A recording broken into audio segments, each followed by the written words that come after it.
So you outgrown people before you outgrown the pain. Basically what that means some people only knew the version of you before healing that was hurting, and then as soon as you start choosing yourself, it just, the whole dynamic changes. But that is kind of like healing makes you less accessible. You know, you stop explaining yourself, you stop pouring into the empty cup. People might say that you changed, or you're distancing yourself, or you're being weird, but in reality, you're no longer available for people that are not in the same wavelength that you are. Like right now, I'm 19 and I'm going to turn 20 pretty soon, and it kind of scares me. But then at the same point, it's just kind of like 20s where you become into your womanhood, and right now I feel lonely as ever. But then I prayed for peace, you know? So it kind of goes hand in hand. It's what I wanted, but at what cost, I guess. Like, my phone is empty sometimes, no one to talk to. But I would rather that than have drama.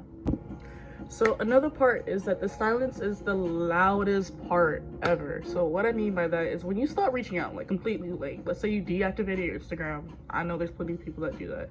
Or like you just stop texting, you stop responding, you just shut down, right? And then you sit back and you look at no one reaches back. That hurts. But it also tells the truth, right?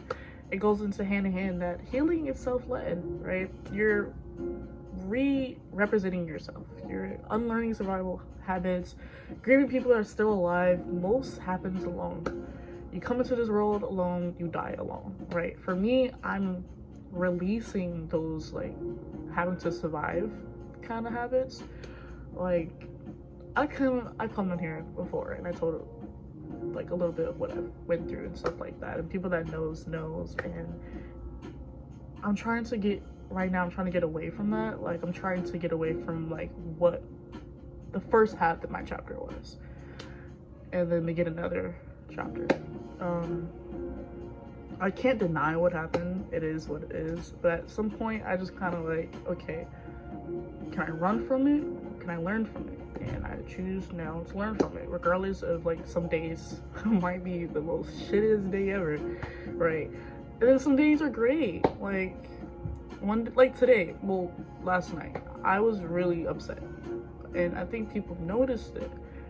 They kept asking me if I was okay. Even people that didn't even fuck with me, like they were like rude to me like when I first got here. A whole lot of drama, right?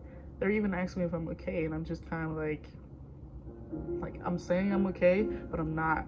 And for the people that like did me like drama or did me wrong in type of way, they're trying to get access to me, and my best response was just like, God bless you, you know, just God bless you. Like I'm not gonna sit here and explain to you how you did me wrong or how I feel, because you don't honestly care.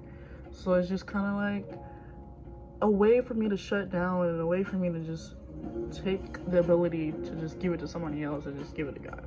Like just give it to God, because you know how bad I just want to curse them out, or just, you know, quickly just say my side. It doesn't matter. At a certain age, and someone told me this, he's a good friend of mine. He told me that at a certain age, people stop caring.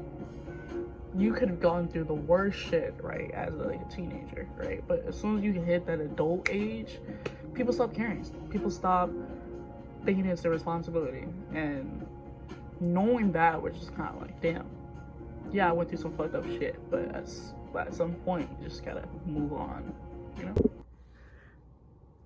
Okay, I don't know if you can hear me or not, but basically, in closing of this whole like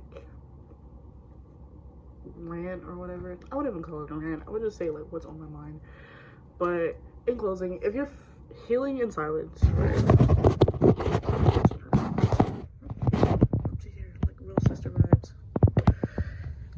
just between of like who you were, who you're trying to become, or who you're becoming, you know, it's okay.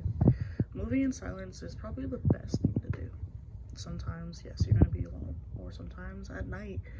Like sometimes I feel like my CI that's like on my phone, just watching my phone and like going on TikTok, because there's plenty of times I'll be on TikTok at night and I'll see the exact thing that I'm going through, right? Because I know it hits at night. It hits at night and it sucks, right? It's okay to have that feeling, you know. It's okay to be sad, or to grieve the person that you were at some point. But you also gotta think about, like, it's the process of healing that people don't talk about. You know, healing is messy. It's not like what you see on movies or whatever. It's hard. It's like ups and downs. It's like it's like a breakup. It's a breakup for yourself, you know?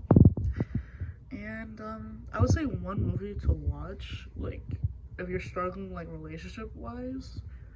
Even I watched it and I hate the movie, but it's a great movie, but I hate it because I feel like the main character is kind of me. Well, is me, or for me.